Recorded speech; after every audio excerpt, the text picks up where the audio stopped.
Hey, what's going on, Guardians? My name is The Black Link, and today is Thursday, September 17th, 2020. And you know what that means? It's time for another issue of the Bungie Weekly blog, This Week at Bungie. And this week, we've got one really big topic to talk about, and it has to do with how your ghost is going to be changing in both form and function when Destiny 2 Beyond Light goes live.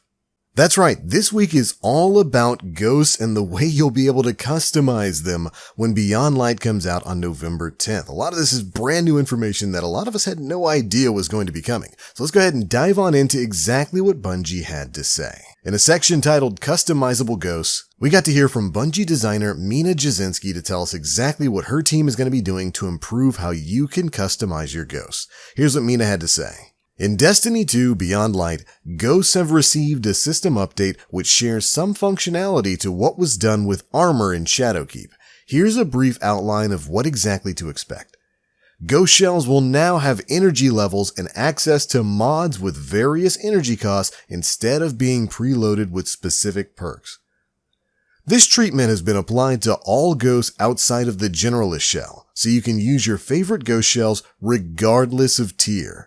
Of course, meaning you can use rare, legendary, exotic ghost shells, whatever type of ghost shell you want there. A selection of mods will be available on all ghost shells by default, while the remaining ones will be obtainable via various gameplay resources. Information on where to find these mods can be learned from the collections page. Ghost mods will be obtained from gameplay reward loops and will not be purchasable from Eververse, and ghosts now have 4 mod slots. 3 are unlocked by default, and the 4th is unlocked by masterworking the ghost shell.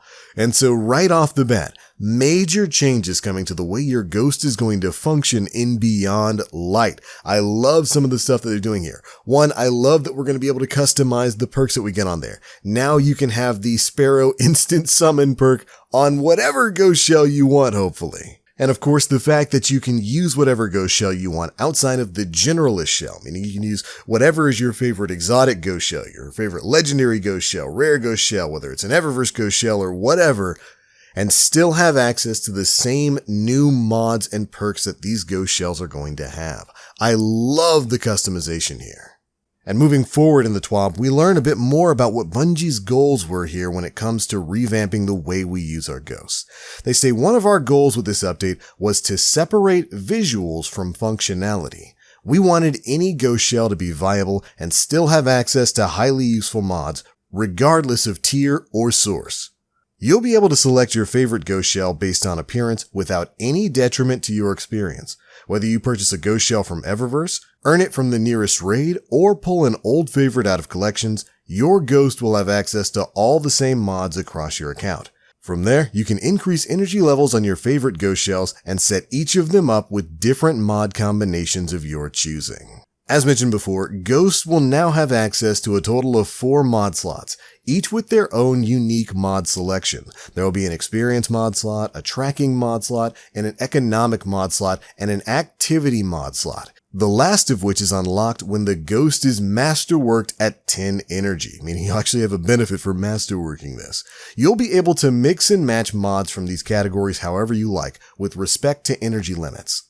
Mod slots each have a selection of mods that can be combined to fit your playstyle. For example, a Crucible-focused player who wants to grind out materials and earn XP towards their seasonal rewards track might choose something like Guiding Light, Meager Glimmer Booster, and Lesser Core Harvest for the Crucible. I'm assuming that's going to be some kind of material gathering thing you get for completing activities in the Crucible.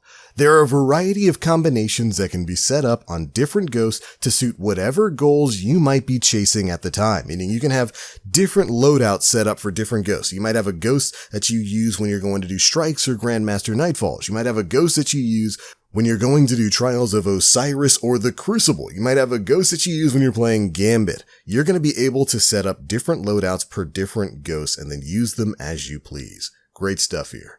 Now, for those wondering what will happen to the old ghost perks, most have been brought forward largely unchanged as default unlocked mods. In some cases, such as the destination-specific material or cache trackers, those mods have been transformed into globally effective, non-destination-specific versions of themselves for better utility. Fantastic decision in my opinion. Energy costs for those mods now reflect the increased flexibility, and the mods must be earned from various vendor engrams. Kill Tracker and Leviathan boss kill perks will remain intrinsic only on their specific ghost shells. Even with these changes, you'll still be able to build most of the popular exotic perk combinations that were available previously, such as Guiding Light and Treasure Hunter, along with a plethora of new combinations. They finish this up by saying, "We hope that these changes allow you to interact with your ghost more meaningfully and help you to set up a variety of ghost shells that suit you in various playstyles and activities."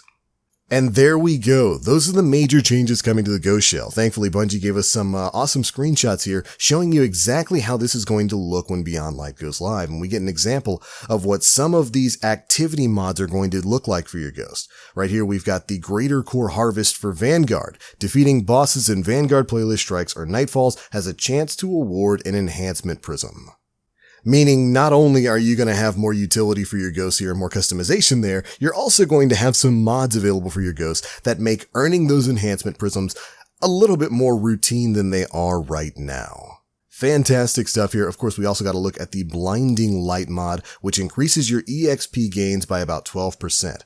Now, it is worth noting that these mods do seem to be seasonal. They say at the bottom, this mod is fragile and will expire at the end of Season 15. So we're probably going to be getting a refresh on these mods as we go through about 3 or so seasons worth of content, but that's all right with me. When Bungie changed up the armor system and added in these enhanced seasonal mod slots and all of that kind of stuff with Masterworking armor, I was hoping that this kind of system would come to the Ghost Shells. I miss them being as impactful as they were back in Destiny 1. And I'm glad that Bungie's really leaning in the direction of customization here. It's really awesome. You're going to be able to have those 3 mod slots and then ultimately 4 once you've gotten that thing masterworked up to level 10. This is incentive to actually put some effort into this stuff, and I love that Bungie's doing it. Great idea overall, and I can't wait to get my hands on it. But alright, there we go, Guardians. That's it for the biggest bits of news that dropped in this week's issue of the TWAB this week at Bungie. Really interesting stuff with the Ghost Shells there. But that's the news, and those are my thoughts. Leave me yours down in the comment section below. How do you feel about these Ghost Shell changes? Are you looking forward to them as an expansion of the current armor mod system and masterworking system? Be sure to let me know how you feel. And if you enjoyed the video, feel free to drop a like, make sure you subscribe, and hit that notification bell to stay up to date with all the latest stuff we're putting out. And remember, we're just a few weeks away from the official launch of this year's version of the Festival of the Lost. We should be having tons of information for that event popping up real soon. But enough for now. Thank you all so much for watching. And as always, I am the Black Link. You Guardians, stay frosty.